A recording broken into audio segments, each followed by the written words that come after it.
Vernalization नाम लिजेनको नाम के साइंटिस्ट ने दिया था और क्लिपार्ट ने वीट प्लांट को उठाकर वर्नलाइजेशन के कॉन्सेप्ट को क्या कर दिया, क्लियर कर दिया, या उस पर एक्सपेरिमेंट्स किए, उस पर डेमोन्स्ट्रेशन किए।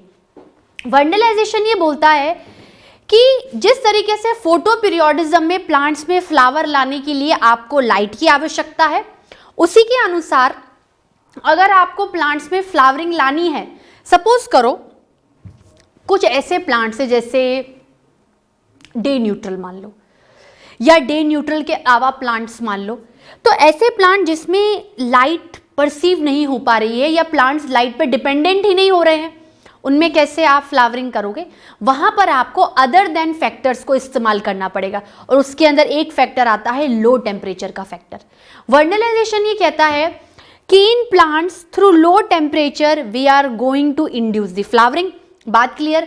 वर्नलाइजेशन नाम किसने दिया? लाइजेनको ने, और क्लिपार्ट ने वीट नामक प्लांट के उठाकर या वीट की स्पीशीज को उठाकर उसको लो टेम्परेचर पे किस तरीके से एक्सपोज कराया, कुछ सीरीज ऑफ एक्सपेरिमेंट्स करे जिसके थ्रू वो समझ पाया कि हाँ, प्लांट्स में लो टेम्परेचर की वजह से ही फ्लावरिंग क्या होती है, इंड्यूस होती है। ठीक है स्टूडेंट्स, स्टार्ट करते हैं लिखना। पहले हम लोग हेडिंग डालेंगे। हेडिंग का नाम क्या है? Vernalization.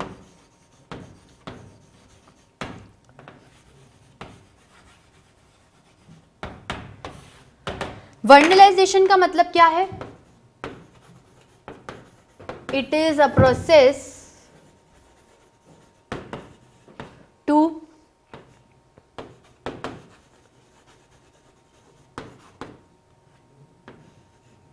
induce flowering, to induce flowering in plants by, या by मत लिखो, in the presence of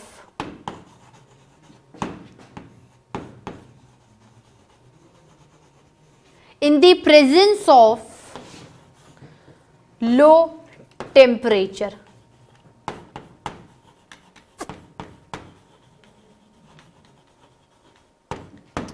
low temperature, ठीक है।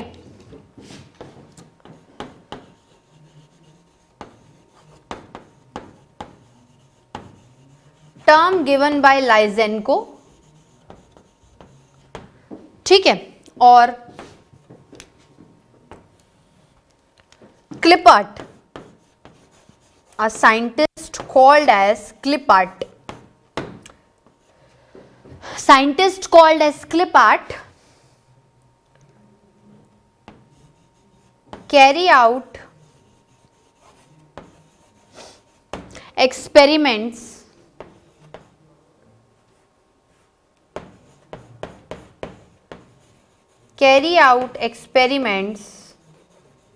ठीक है, ऑन वीट प्लांट। क्लिपार्ट ने क्या किया? वीट प्लांट को विंटर सीजन में भी उगाया, मतलब विंटर वैरायटी में भी उगाया, और स्प्रिंग सीजन में भी उगाया, मतलब स्प्रिंग की वैरायटी में भी उगाया। तो क्लिपार्ट ने देखा क्या, उन्होंने क्या ऑब्जर्व किया कि जैसे आपने वीट को स्प्रिंग सीजन में उगाया, मतलब सो कर दिया, और समर सीजन में काट लिया, ठीक है। अब आप चाहते हो कि अब आप ये स्प्रिंग वैरायटी तो कंप्लीट हो गई, कोई प्रॉब्लम नहीं है क्लिपार्ट को, लेकिन क्लिपार्ट ने देखा कि विंटर वैरायटी में आपने जो भी क्रॉप सो किया वो प्रॉपरली समर टाइम आने तक आप नहीं काट पाए, क्योंकि वो डेवलप्ड ही नहीं हुए थे, उनमें फ्लावरिंग आई ही नहीं थी। अब आप चाहते हो कि विंटर वैरायटी स्प्रिंग वैरायटी की तरह बिहेव करे, या मैं कोई भी क्रॉप अगर विंटर वैरायटी में भी उगाती हूं तो वो बिल्कुल समर सीजन में काटने पर मुझे डेवलप मिल जाए, मतलब बिल्कुल तैयार हो जाए क्रॉप, जिससे कि मैं समर सीजन में उसको क्या कर दूं, काट लूं, हार्वेस्ट कर लूं, मेरे पास ले लूं। तो विंटर वैरायटी को आप क्या करो, आप विंटर वैरायटी को लो टेम्परेचर पे एक्सपोज करवा दो, ठीक है। आपकी एनसीईआरटी में लिखा हुआ है ये, देखो, it prevent precocious reproductive development late in the growing season and enables the plant to have sufficient time reach to maturity. Photoperiodism में प्रॉब्लम क्या आती, क्यों वर्नलाइजेशन थोड़ा ज्यादा बेटर है फोटो पीरियोडिज्म से?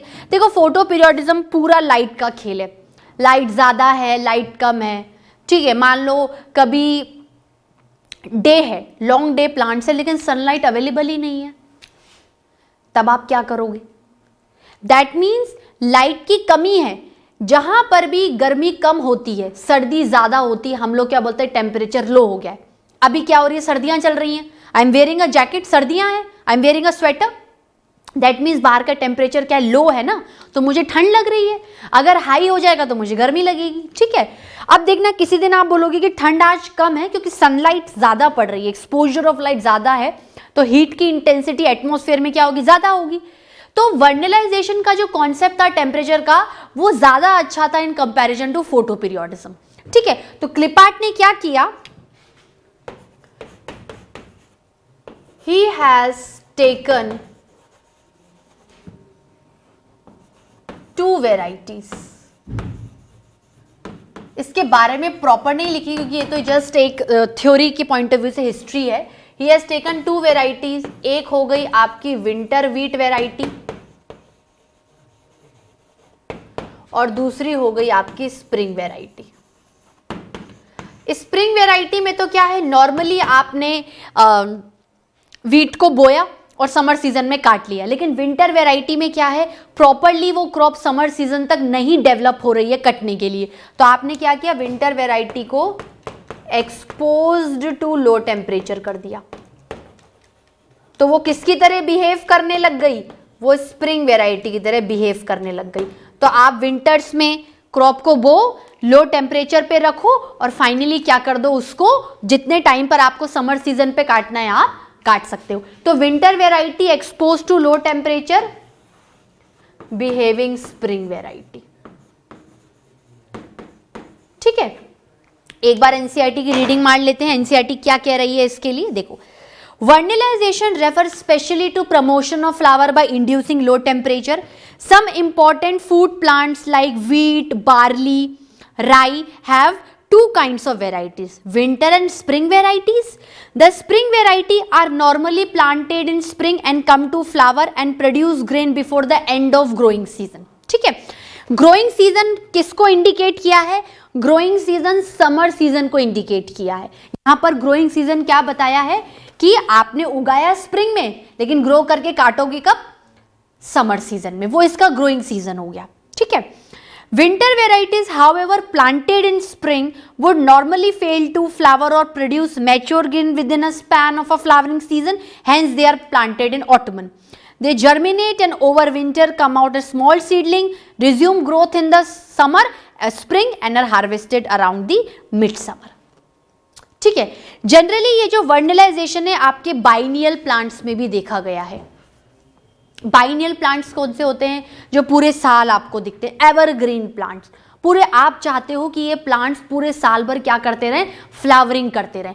तो अगर प्लांट्स को आपको फ्लावरिंग करानी है साल भर, देखो यहां पर क्या था, समर वेराइटी में या स्प्रिंग वेराइटी में क्या प्रॉब्लम आ रही थी, जैसे मैं आपको वापस से बताती हूँ।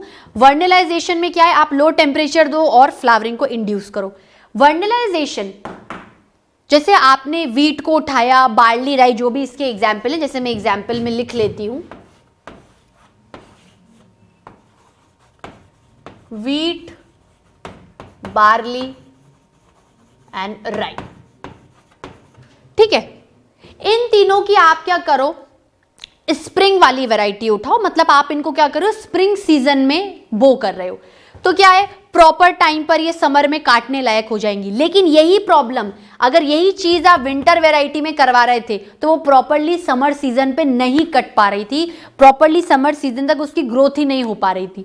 तो उन्होंने क्या किया, ये तो okay, don't disturb this phenomenon, winter variety में ये तीनों को उगाया, मतलब विंटर सीजन में उगाया और क्या कर दिया, लो टेम्परेचर इंड्यूस करवा दिया। तो जैसे लो सीजन इंड्यूस करवा दिया, they are behaving a spring season variety, तो आप जिस टाइम पे चाहो उसको काट सकते हो। तो अगर ये दोनों चीजें अगर हम बाइनियल प्लांट्स में देखें, बाइनियल प्लांट्स मतलब ओवरऑल ईयर वाले प्लांट्स, तो अगर बाइनियल प्लांट्स में मैं खूबी डाल दूं वर्नलाइजेशन की तो बहुत मजा आ जाएगा। चाहे स्प्रिंग में उगाओ बढ़िया, विंटर में उगाओ बढ़िया, समर में उगाओ बढ़िया। भाई 3 तरीके के सीजन ही दिखते हैं ना आपको साल भर में, विंटर, समर और स्प्रिंग। ठीक है, तो बड़ी इजीली बाइनियल प्लांट्स में ये मेथड क्या हो जाता है, फॉलो हो जाता है। ठीक है स्टूडेंट्स, तो ये आपकी प्लांट ग्रोथ एंड डेवलपमेंट की थ्योरी यहाँ पर खत्म होती है। हम लोगों ने चैप्टर को डिफरेंट पार्ट्स में पढ़ा। होपफुली आपको कोई प्रॉब्लम नहीं आई होगी, बहुत इजी चैप्टर है। थोड़ा सा फोटो पीरियोडिज्म और वर्नलाइजेशन में ज़्यादा देखना पड़ा था। आपने ग्रोथ के बारे में देखा, उसके डेवलपमेंट के बारे में देखा, फिर आपने फेजेस ऑफ ग्रोथ देखी, मेजरमेंट ऑफ ग्रोथ देखी, फिर फाइनली आप फाइटो हॉर्मोन्स पर आ गए, then photoperiodism and vernalization. तो ये क्या था आपका प्लांट ग्रोथ एंड डेवलपमेंट की थ्योरी कंप्लीट होती है। आप लोग इसको नोट डाउन कर लो, फिर हम लोग क्या करते हैं, पीपीटी देखते हैं, क्वेश्चंस को फटाफट एक बार रिव्यू ले लेते हैं। ठीक है स्टूडेंट्स, देख लो इसको। ठीक है स्टूडेंट्स,